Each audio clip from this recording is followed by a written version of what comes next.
Good morning, everybody. Welcome to our May Chaplains Town Hall. It is always such a joy to just gather with all of you again. And so, whether you're kind of logging in near or far, we are so grateful for your presence and your ministry and your continued support of Christian chaplains and coaching.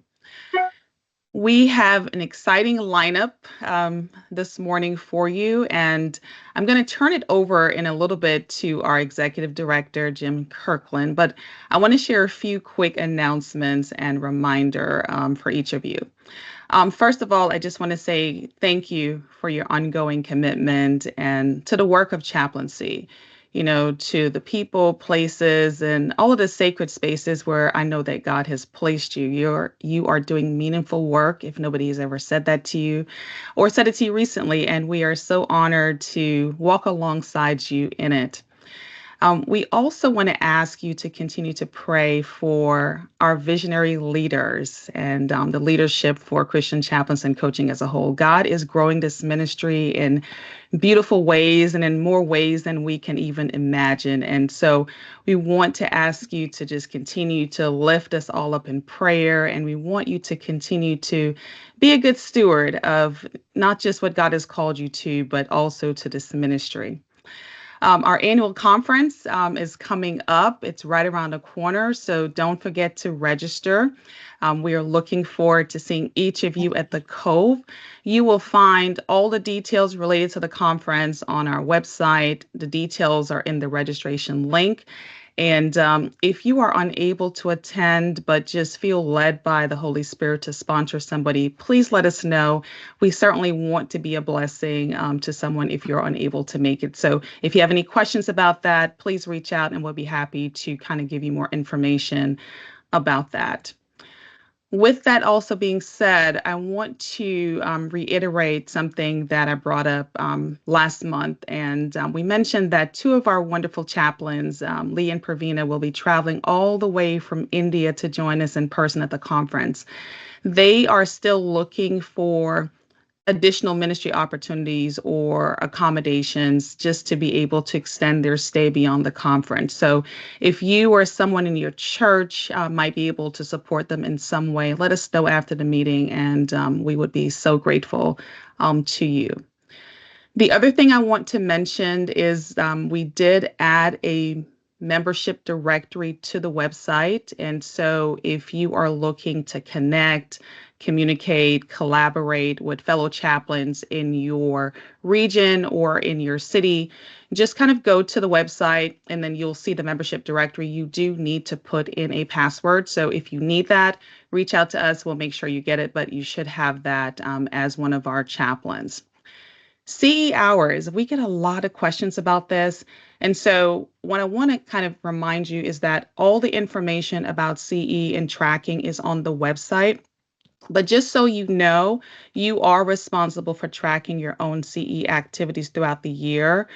We don't want you to send it in early. What we will do is we will send you a renewal form right around the October timeframe, and then you'll be able to submit that. If there are any questions about that, again, you can reach out to Virginia or anybody at Christian Chaplains and Coaching. We'll give you more information, but all of the information, all of the questions related to CE, tracking them, what is approved or not approved, or what you need additional approval for, you'll find that there. Okay.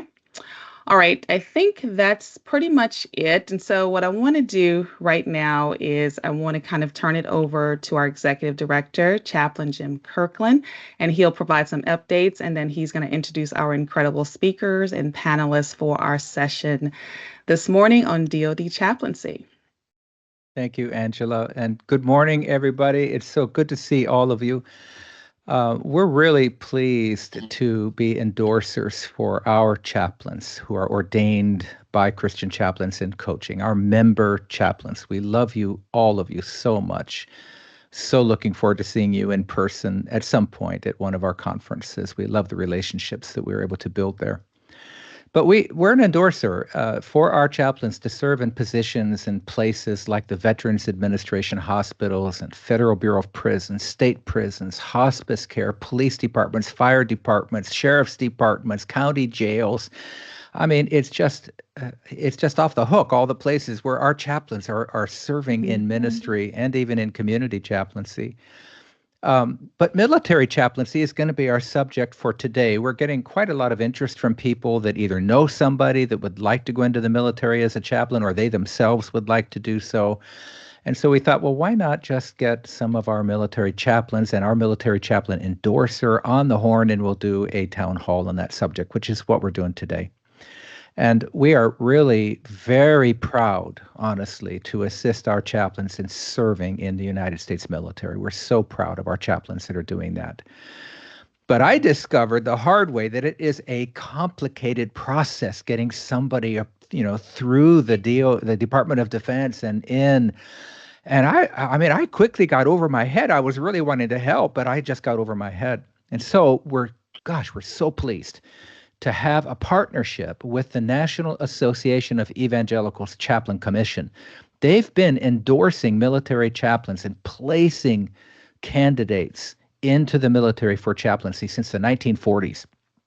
And we are really excited about the collaboration that we have with them. And so that's what our meeting is about today, military chaplaincy. If you or someone you know is interested in this, then please just reach out to me directly. We'll help you through the process. We'll have to get you ordained as a member of one of our chaplains so that we can endorse you. Just email me at jim@christianchaplains.org or go to the website, find the inquiry button, and just fill out an inquiry. Tell me what you're interested in. I promise I will get back to you. So our guests today are scheduled to be Steve West, Jimi Liddell, hopefully, I'll tell you about him in a moment, and Mickey Weikel. Now, Steve West, my dear friend Steve, is the director of chaplaincy for the National Association of Evangelicals Chaplains Commission. He has served as an active duty Air Force and Army chaplain for a career that is spanning more than 41 years. And Dr. West is the author of The Bronze Scar, Understanding How PTSD Feels to Help Victims and Those Who Support Them.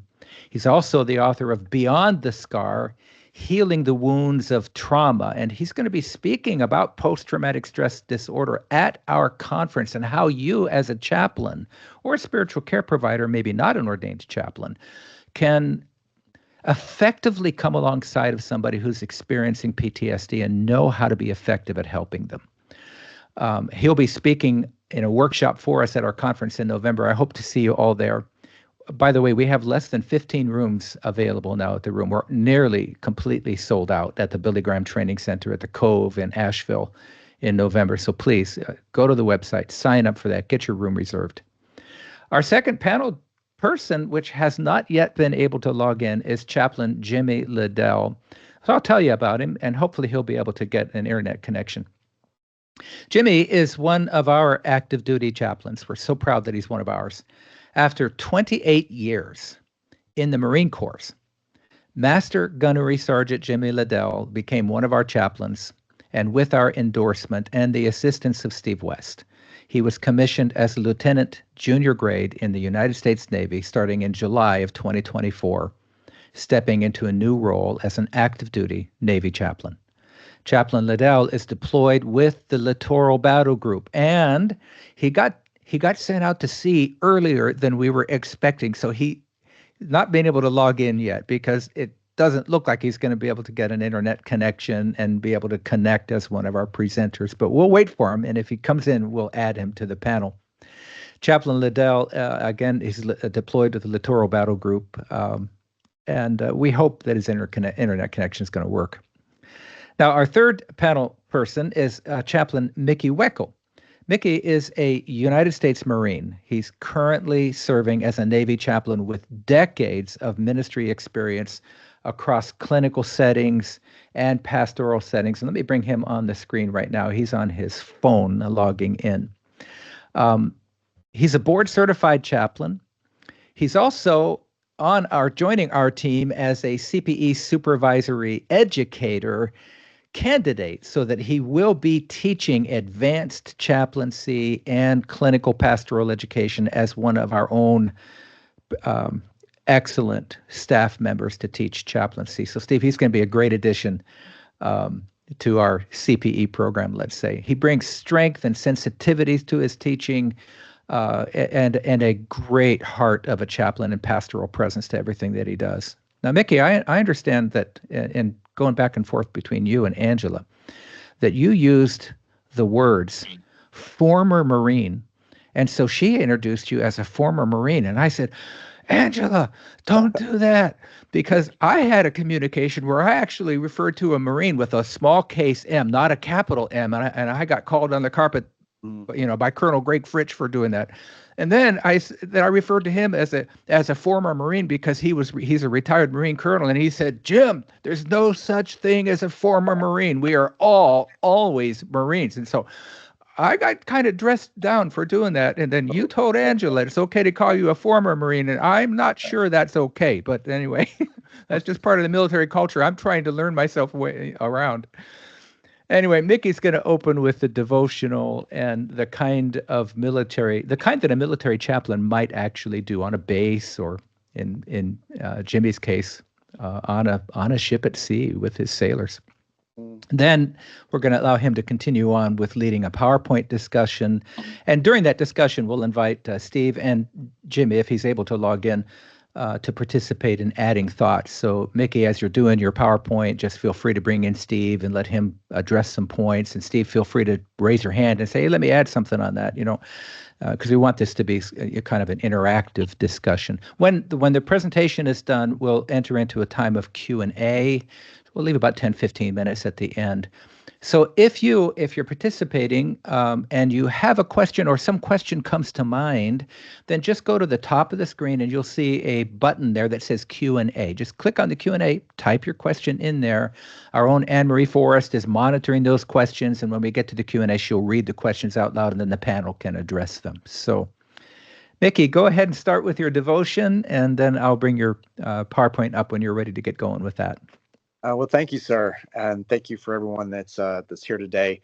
I just want to bring a devotion that really kind of targets who we are as chaplains, and as military chaplains. But I think that all of us can appreciate this and kind of lean into this idea that comes from Exodus 15.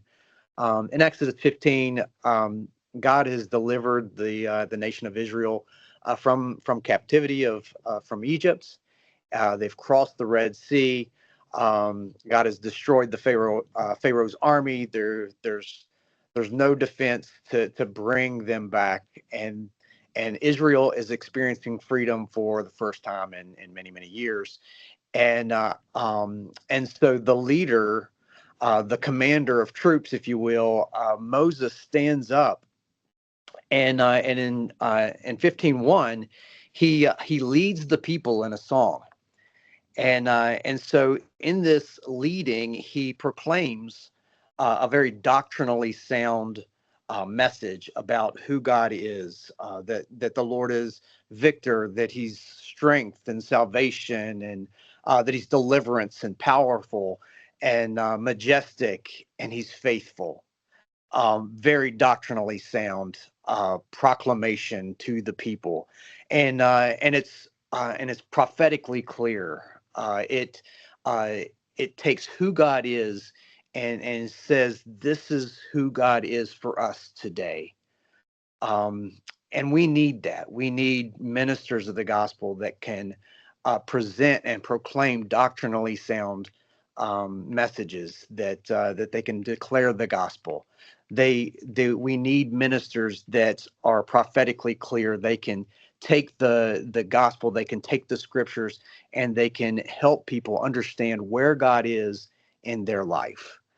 But what I really want to focus in on is Miriam, because after Moses stands and proclaims, Miriam gets up, and in 15:21, she invites the people to sing their own song.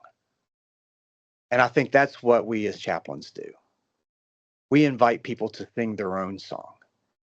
But that's a very dangerous ministry, because sometimes we have to care for people through their bad theology. Sometimes we have to care for people who can't quite see where God is in their lives. And but we're called, as Romans 12:15, to rejoice with those who rejoice and to weep with those who weep. And I love that ministry because what I think it does is it allows the Holy Spirit to be center. It's not the leader that's center. It's the Spirit that's center. And we just sit in the presence of those that are hurting, those who are rejoicing. We sit with people in real life, and we bring incarnational ministry, not necessarily proclamational ministry, but incarnational ministry. That we allow the Spirit to move and to give a place for people to sing their own song about what God is doing in their midst. And I think that's a place where God is faithful to us, and all those doctrinally sound things we discover. We discover God is faithful. We discover that He is strong, and so that's what we do as the best of us that are military chaplains. Is we don't spend a lot of time in proclamational ministry, but we live in the incarnational, being present with our people, wearing the same uniform, working in the same atmospheres, suffering in the same sufferings. And in those moments when people have trials, when they have needs, they know that they can go to CHAPS or CHAPI, depending on which service you're in. They know that they can go to the chaplain, and the chaplain will bring that presence of the divine, that incarnational experience for them to be able to sing their own song. And so that's what I want to talk today about. And I'm excited for Jim to invite us on to share about military chaplaincy. Um, and Jim, you can bring the PowerPoint slide up if you'd like. Just a quick disclaimer. I can only speak for me, but I'm not trying to recruit you. That's not my goal in this. Um, but if you feel called to the incarnational ministry within the context of the military, then I would love to help facilitate that, and to maybe bring clarity to what is a possibility of a ministry context in which you can do chaplaincy. So Jim, if you could go to the next slide. Just a quick overview. Chaplains come from over 100 different faith groups. And so we're a very diverse bunch. Navy chaplains, which I have a bias because I am a Navy chaplain. And so, Steve, please jump in and fix me, correct me, add to the conversation as you will.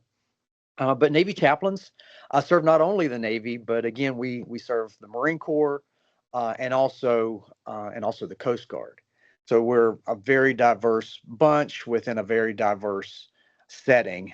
The Air Force also serves Air Force personnel and also Space Force personnel, and then obviously the Army serves their own.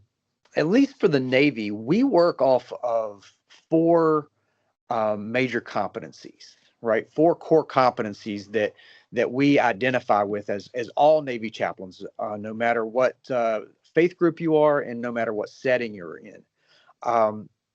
And that is to first, we provide for religious ministry of people of the same faith of us. So for me, in my context, I can serve all Christians, right? Anyone that finds themselves within that Christian umbrella, I can care for. Um, Specifically for Protestant Christians. More specifically, maybe is low church Protestant Christians, right? Because that's the faith group that I come from, and so I'm able to offer Bible studies. I'm able to offer, you know, divine worship. I'm able to offer sacraments to those of like faith. And that's what my seminaries prepared me for. That's what my years of church ministry has prepared me for. I can serve those of like faith. But we don't stop there because, again, we work for the government, that we work for the greatest country in the world, and we have that freedom of religion, and we fight for that. And so part of what we do as military chaplains is we facilitate for the religious ministry of personnel of different faiths.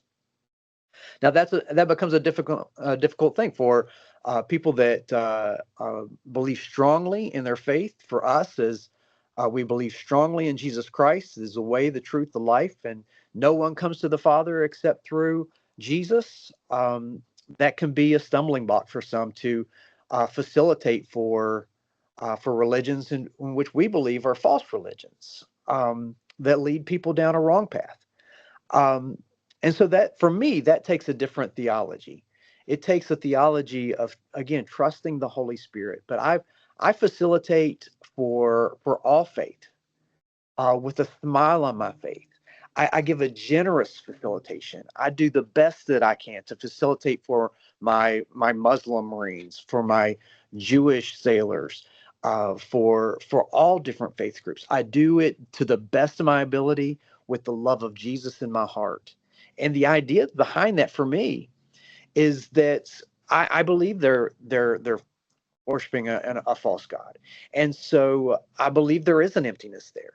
But I hope that they can reach back and they can know that there's a chaplain there that had love in their heart, that cared for them deeply, and that they can look back and know that I'm wearing the cross, and that allows the Holy Spirit to draw them, and maybe that they would come and ask questions.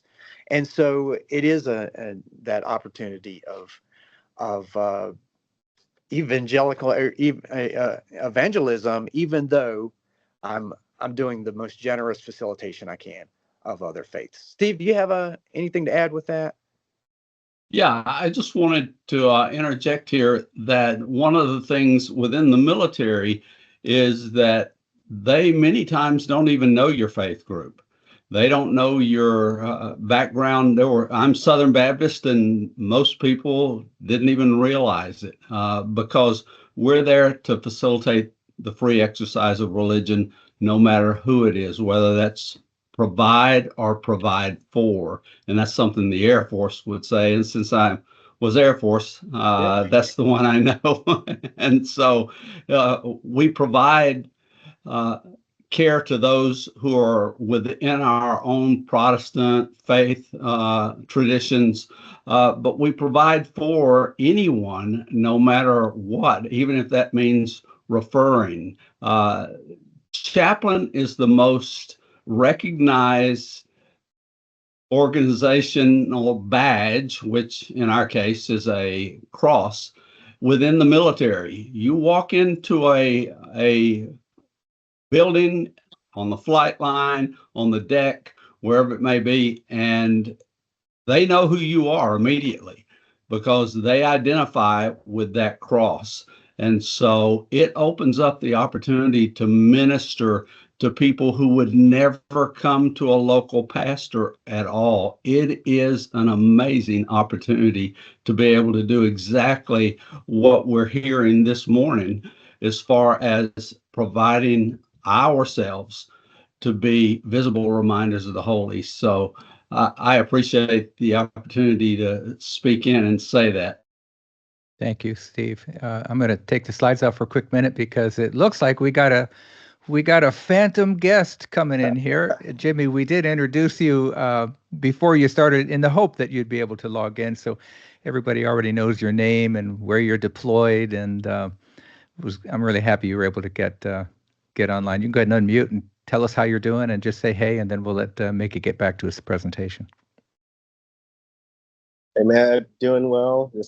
I'm out supporting the USS Tulsa. It's been good fun time. The internet is a little spotty, so it may cut out every now and then. So I'll just keep it as short as that. But it's just if I get an opportunity, I'll speak a little bit later just about the awesome opportunities that comes with being alongside with those in the military. Fantastic. And this is more like Mickey sort of guiding us through a presentation, but both you and Steve are welcome to, he'll probably invite you to interject. What is it like for you doing these kinds of services on a ship at sea for your sailors and that kind of thing? So we'll get you to interject. But Mickey, go ahead and take it back again. Yes, sir. Jimmy, I got to say that your stateroom looks a lot nicer than the one I had on board ship. So we're moving up in the world, I suppose. um, so yeah, so we provide for those with different faiths. We facilitate or provide for our own. We facilitate for others, but then we care for all, and that's a unique thing that we have as military chaplains that I didn't have as a pastor back in the civilian world. Is we have absolute confidentiality. That there's nothing that can be said that the service member wants to keep confident that we can share. We are bound to confidentiality, to include suicidal, homicidal ideations. It's it it's the gamut, and so that gives us a unique opportunity to go into the dark places with people that they don't feel able to share with others, and so they care for they have to deal with these things alone and isolated, but knowing that a chaplain has absolute confidentiality, they can come to us and share whatever's on their heart, and that's a very sacred space for us to be in. That is very unique to military chaplaincy, um, and it's one of the most powerful tools that we have. But we care for all, no matter if folks have a faith, they don't have a faith, they had a faith and don't now. It doesn't matter. We're going to care for them with the love of God.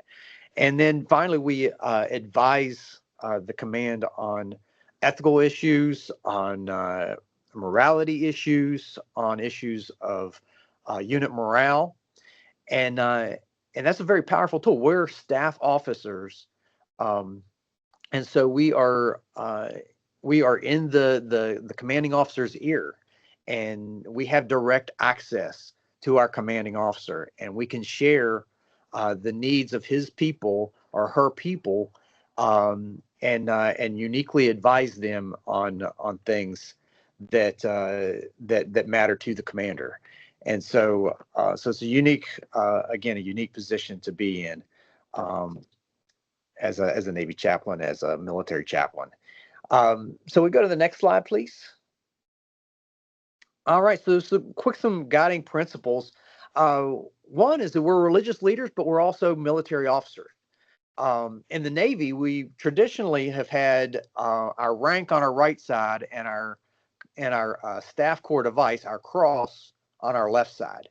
And so we say in the Navy we have to balance our collars because we are professional officers, um, and that means that we need to maintain a professionalism. We have to maintain a professional standard, that our uniforms need to be squared away, that we need to be able to speak the language of those that we serve with, that we salute when we're supposed to salute, and those kinds of things. We are professional officers, but we're also ministers of our faith group, and so we have to hold these two things in tension. Oftentimes, when people come into our ranks, we struggle with that, right? Sometimes we want to be so professional, and I've seen chaplains that they want to dress down the private because they didn't salute them, and that's not us. That's not what we do. You know, but they get too far on that professional side that they remember they're officers, but they forget that they're ministers. But then there's the other side that they remember they're ministers and they want to do Bible studies all the time, but their uniform is, not taken care of. Their physical fitness is not taken care of. Um, they really don't present themselves well. They don't have that military standard that builds trust, and we have to remember that we're not just ministers. We're also staff corps officers. So that's a unique place to be in. It's something that we don't get in just being a Marine. Amen, Jimmy. But also just being a pastor. And so we've experienced both of those. Um, Again, we respect the dignity of those we serve. We talked about that in our facilitation a little bit, but we care for people no matter where they line up in our religious kind of doctrines, whatever their lifestyle is. We're going to care for people and give them the dignity and respect that God shows. Um, but we're a big team. When I was on staff at a large church, they were all people that spoke the same language. We worshiped in the same way. But in military chaplaincy, we have to work. We work for so many people. We have to have people of different flavors, and so we work closely with people of other faith groups to try to care for the needs of our people, and so when I worked at a hospital and the rabbi had a IUFD on the labor and delivery ward, he reached out to me to care for a Christian family so that I could be with them and offer them sacrament that he couldn't offer. In the same way, when I had a department head on my ship that wanted to get their baby baptized in the ship bell, my faith tradition doesn't do baby baptism. We just don't. That's just not a part of my faith tradition. And so I reached out to another chaplain that does do infant baptism, and I was able to be present and dress up and care for this family. But I allowed another chaplain to do that sacrament as needed. And so, yeah, gentlemen, do you have anything to add as I shared that? You shared it very well. Oh, thanks, sir. Yeah, Mickey, the only thing that I'd probably add to that as it relates to like balancing the collar is there's a other dynamic to it, is where being a military officer, some chaplains focus so much on ministry that they don't pay much attention to military studies, if you will.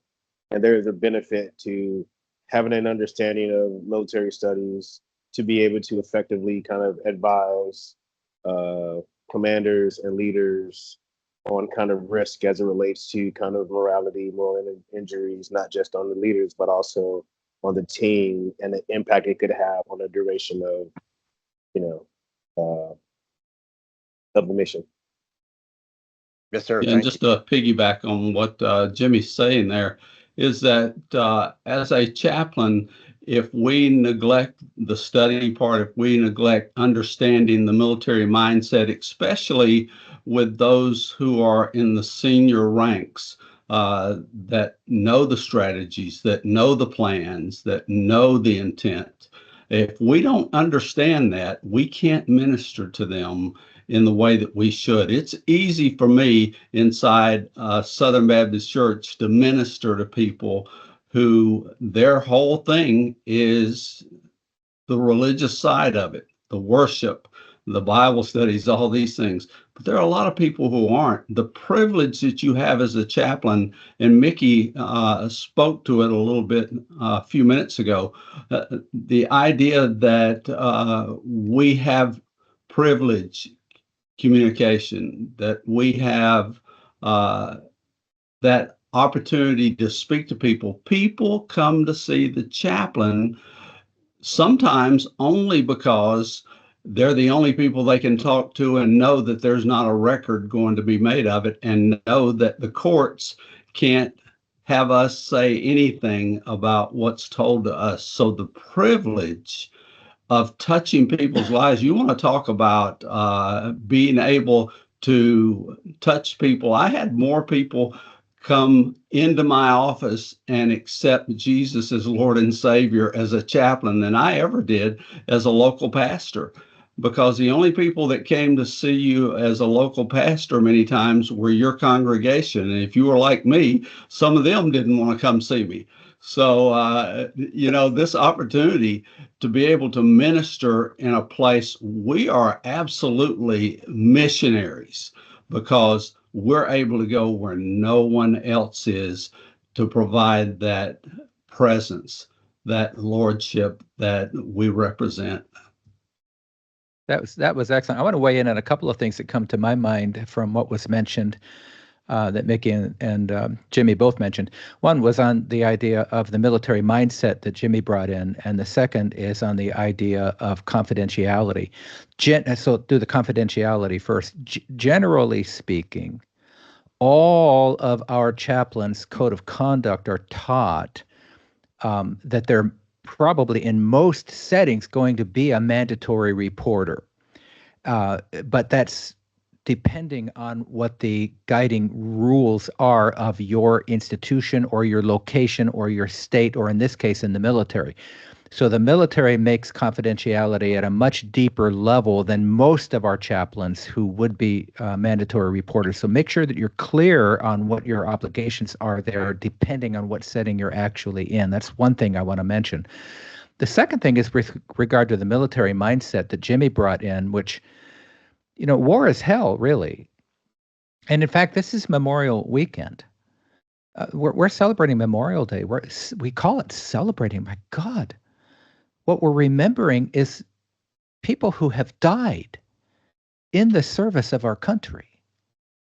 And when we have soldiers and we're chaplains and we're serving people that are engaged in seeing their friends killed or terribly wounded or burned in a war, and we're having to do things in the military that clash with our view of right and wrong, then we get what's called moral disorder. We get a conflict of what we believe to be moral. And so the chaplain needs to be aware of that military mindset so that it isn't just addressing the physical wounds, but addressing the spiritual wounds and the emotional wounds that come from that military mindset and the difficult job that they have to do, which is why we rely so much on Steve West with regard to post-traumatic stress disorder teaching and involvement. So I just wanted to weigh in on those two issues. Being a mandatory reporter is different in the military, and this conflict of morals where the chaplain has to be aware of the military mindset so that we can properly help people with the spiritual and emotional distress that they're going to be experiencing, because it's not just physical distress, right? So I'll leave it at that. Thank you, Jim. Can you go to the next slide? Will do. Thank you, sir.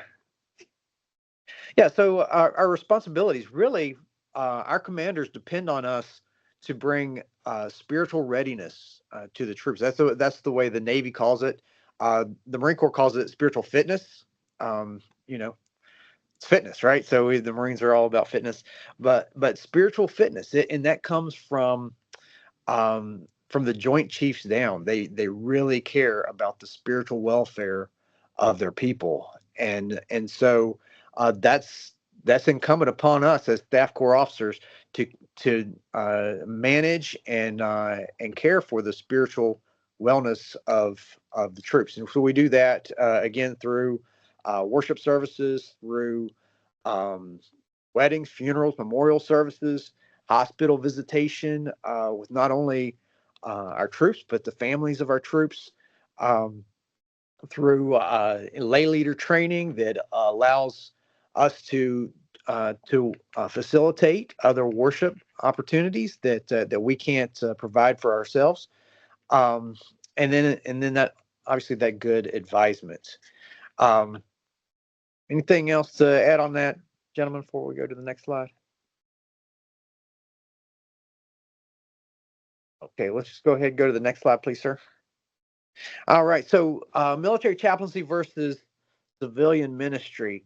Well, first is the ministry of presence. It says accessible 24/7. I don't know, maybe the churches have changed, but I think I was accessible 24/7 as a pastor too.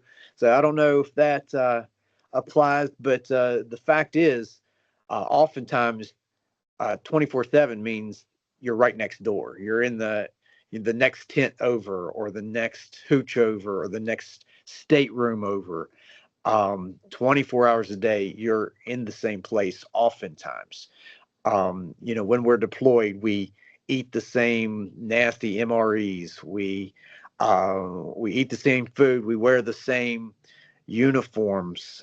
We have the same boss, and we have the same the same struggles. Going on deployment. I know that Jimmy's underway now, but I remember on deployments, I would always arrive at the ship the night before and have my tears with my family before pulling off for deployment, so that in the morning, as we cut loose from the pier and we start going down, going underway, I can stand with my sailors who are missing their families. All the while, I'm missing my family, but I'm able to be present with them and care for them because we are right there in it. It brings a level of credibility that you won't experience. I think Steve spoke to that uh, really eloquently already. To be real with people, that's what I discovered that's different from being a pastor.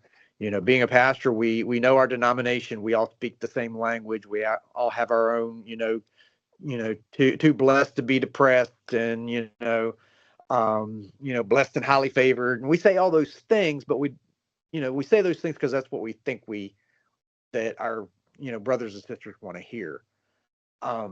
We get in this context, nobody knows the language, and so it's real and it's raw and it's authentic, and so it's really authentic ministry that we get to be a part of in military chaplaincy. Gentlemen, do you agree with that? Absolutely. If we weren't, Mickey, fully immersed, and we use the term pastor, chaplains are pastors. We just are pastors outside the church building. And so our congregation is people who have not said, we'll join your group. And so it's so important to realize that the opportunity to touch people for Christ is wide open. Mm-hmm.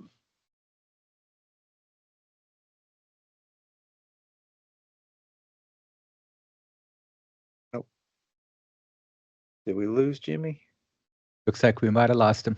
He must have hit a big wave. They must have hit a big wave out there. You never know. You never know. I'll tell my team right now, if you do see him come back in, just hit the toggle on instead of telling me to do it. Just go ahead and turn him on. Thank you, sir.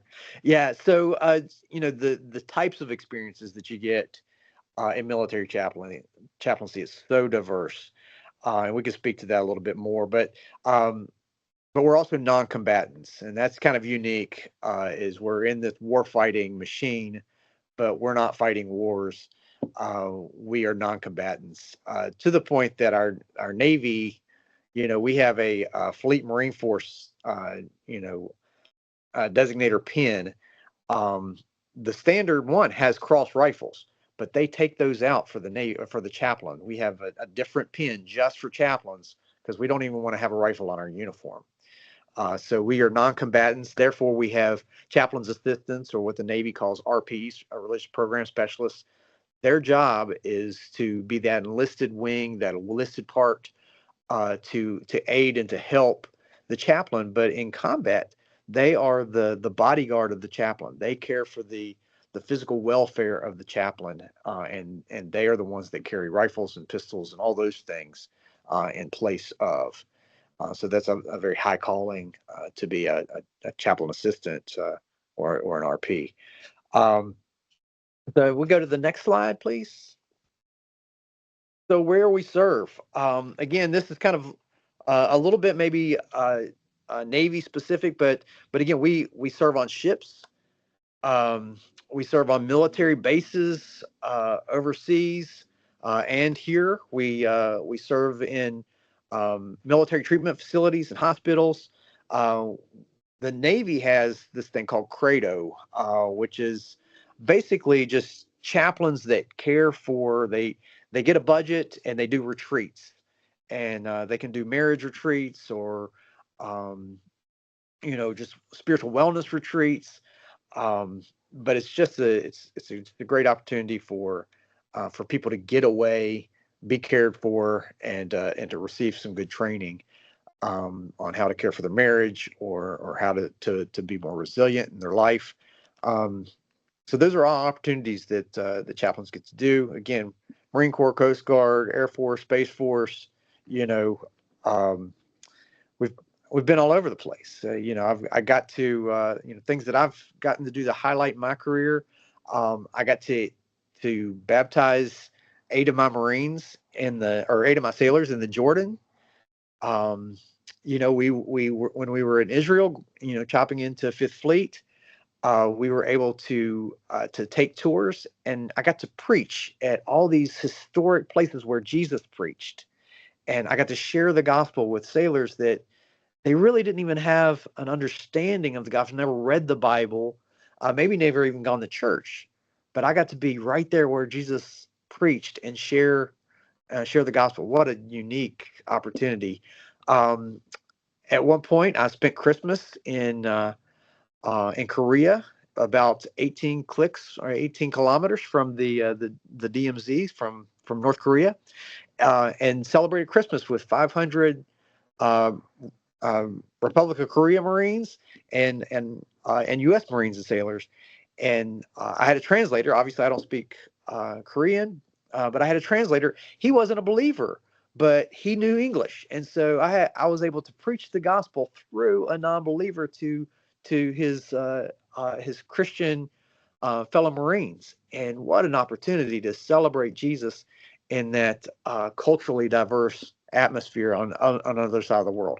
I would have never got that opportunity as a local pastor. So there's just a couple unique experiences that I've been able to do. Steve, would you like to lift one up or two that you've been able to do? Yeah, much the same as what you're saying, Mickey. I recall while being stationed in Okinawa that on Easter, I was able to baptize 43 people in the East China Sea.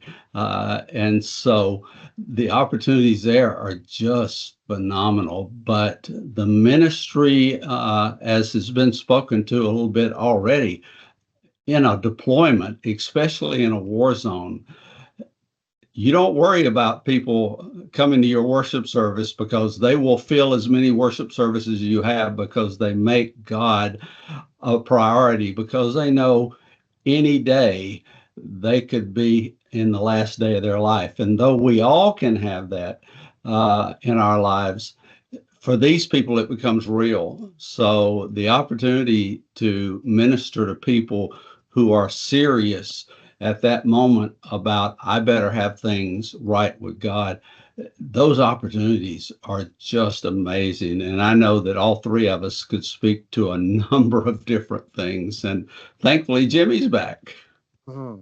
Yeah, and we're coming into the time period where we're going to need to go into Q&A. So we'll just go ahead and transition into that. And I've got contact information on here on Mickey's last slide. He's making himself available for you if you wanted to reach out to him. Again, he's on our team. If you're interested in endorsement or ordination or the ability to be associated with a faith group that can be accepted for Federal Bureau of Prisons or the military or VA hospitals or what have you, you can certainly reach out to us. So let's go ahead and transition into a time of Q&A. But before I ask Anne-Marie to let us know what kind of questions people are asking, I just want to remind everybody that we use the word, hey, we're celebrating a holiday this weekend and taking time off to be with family. And I'm very pleased we have 100 people logged into the meeting on Memorial Weekend, which is kind of cool. I didn't expect to have that high of an attendance. But let's be careful of the word celebration and memorialize. Let's remember this week and take the opportunity to give thanks to God for the sacrifice that has been made on our behalf for our freedoms by the men and women who've served in the armed forces who died. And let's just take a somber tone to that while we're enjoying our barbecues and our cooks-outs and our friends and our family and our time away from work this weekend. So I'll leave it at that. And now we just move into a time of Q&A, and I'll take the slides off. And Anne-Marie, do we have a question? So we have a lot of thanks, and we appreciate your service. We appreciate your commitment to our country. We appreciate the sacrifice that you have done to serve our country and be away from your families. And so we have several of those. We also have an individual who said, grateful to Chaplain West and for endorsement to continuing to serve in the United States Air Force. Thank you for Christian chaplains and coachings and Chaplain West. So we have some specifics on that. We also had a question about, do chaplains of different faith backgrounds wear different symbols, or do all chaplains wear a cross? Yes, we all wear different symbols. So in the Navy, we have 4 staff corps devices within the chaplain corps. We have a cross for all those that are Christian. That includes Catholic, Protestant, Eastern Orthodox, LDS, all those. Um, and then we also have a rabbi who would wear tablets. We have Muslims who would wear a crescent. And then we have Buddhists that would wear a prayer wheel. So those are the 4 staff corps devices in the Navy. And that's pretty much across the board. Good question. Okay. All right. How practically do Navy chaplains reach such a high, a high volume of sailors? More specifically, how does the chain of command work within chaplaincy?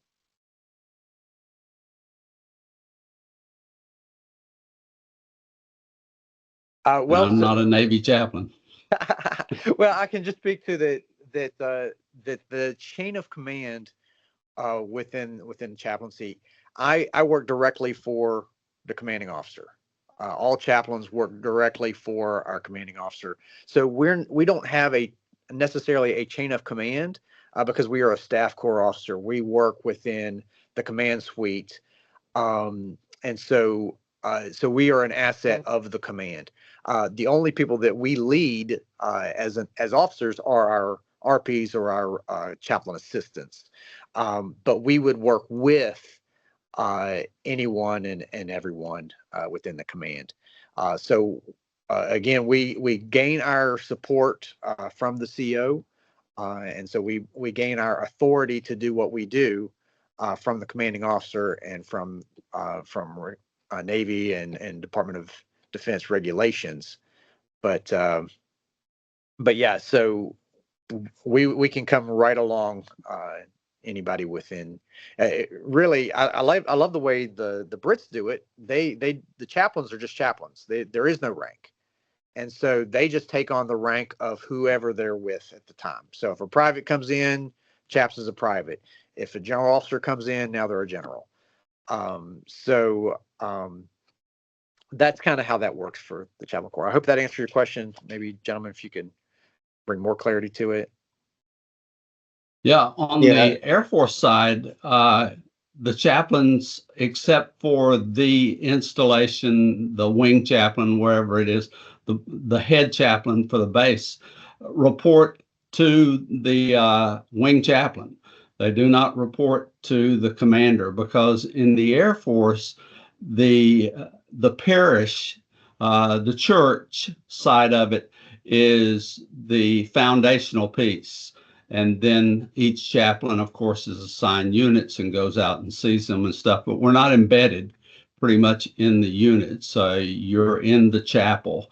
And the Air Force is big on providing religious support to not only the military member, but their families too. And so you have full programs and things. Now, the Navy has that in when they're not on ship at whatever port they are, but it's a little different on the Air Force side. That's great. And there's a question that, go ahead, Jimmy. Go ahead and weigh in. I'll just add an added 2 cents. I think the word that the Navy uses is authorized users. And I kind of push it a lot because instead of not just defaulting to the sailor, but also in their families, because the families don't get an opportunity to recognize that they can use us as often as in terms of like our ability to reach. I can use myself as an example where I'm one chaplain at a squadron. There's no other chaplain, but I have 18 ships that are, some deployed, some in port, and I have to find out ways to be able to make myself present for them as much as possible.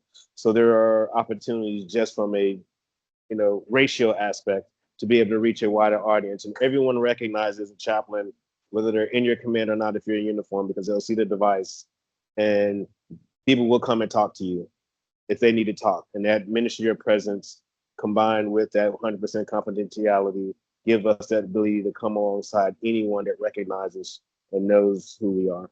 Even a superior officer, which is really cool. Yeah, so they're safe talking. One person has asked Angela she's got several questions about age restrictions. What are the age limits? Is there a waiver? Is there a change? And I'm kind of hoping, Steve, that there could be a waiver. I mean, I know I'm 67, but with a last name like Kirkland, I just can't imagine anything better than being Chaplain Kirk of the United States Space Force. So can I get an age waiver? I would love to do that. You can get one from me. You can't get one from the Air Okay. Force or the Space Force. So I would waive you as long as you're breathing, brother. So it's there. But it's interesting, that question, especially with Department of the Navy, because we have recently endorsed chaplains who have gone on to active duty with the Department of the Navy who are 58 years of age. It used to be, it had to be 20 years. So 43 was the max because you have to retire by the age of 63. So now that things are changing, they're saying, well, you don't have to actually retire. It used to be a 20-year retirement. If you left at 18 years, you didn't get retirement. And so now it's more of a 401k kind of thing where, and if you can put in 5 years, you can have some kind of retirement. Now, the Navy is the only one because the Navy is hurting because, you know, for chaplains, because people want to go to the Air Force and Army. I had to throw it in, but the Navy is short of chaplains. And so they have waived that all the way up to 58 years of age. And the Air Force and the Army, it takes an individual waiver. And sometimes we can get them. But once you get past 50 in the other services, the chance of getting a waiver is not usually a good possibility unless you've had prior service as another kind of officer or enlisted. So good question, because it used to be you just say, well, you've got to be able to put in 20 years. That's no longer true. Cool. And Marie, what else do we have? So again, a lot of thank yous.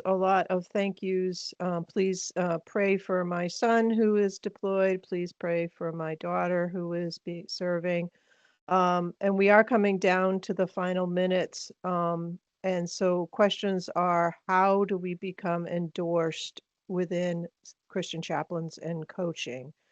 Great question. Thank you for that. So it starts with just going to our website, and you must first be approved as one of our ordained chaplains. And so you go through that basic process, which is a 4 to 6 month process usually to get through. In addition to that, for endorsement for the military, you're going to have your master's in divinity degree, seminary degree. You don't have to have clinical pastoral education, but we recommend it for our chaplains to have that. So what we've done is we have a process where you first become one of our ordained chaplains. Then you have a church that is willing to associate with us and collaborate with us so that your church becomes your sending church. We become your ordaining and your endorsing body. We collaborate together with your church to send you to the military. And if you need your MDiv, and possibly if you wanted to get clinical pastoral education, we also have a path for getting your higher education completed.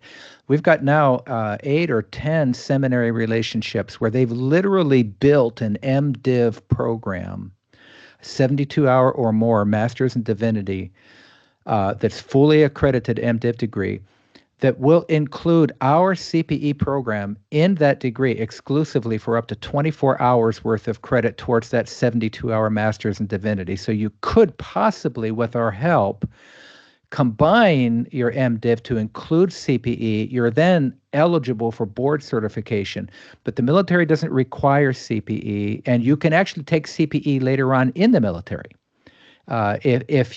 if you wanted to. But that's kind of our process. You become ordained by us first, then you receive our endorsement, then we send you over to Steve West, and then he assists you with the process of getting endorsed and placed in the military, as he did for us with Chaplain Jimi. So, Steve, what would you add to that?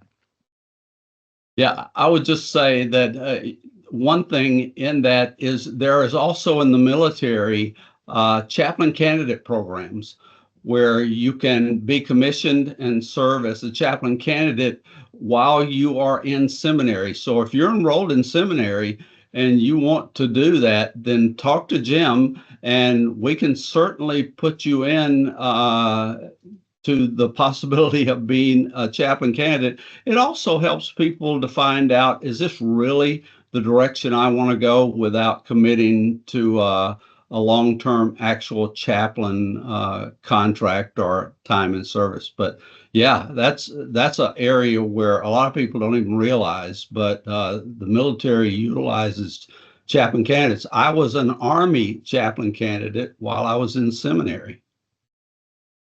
Fantastic. Well, we're getting at the end of the time, so we're going to have to bring our time to a close. This is a great meeting, a great attendance for the weekend that we're on. Thank you all for coming.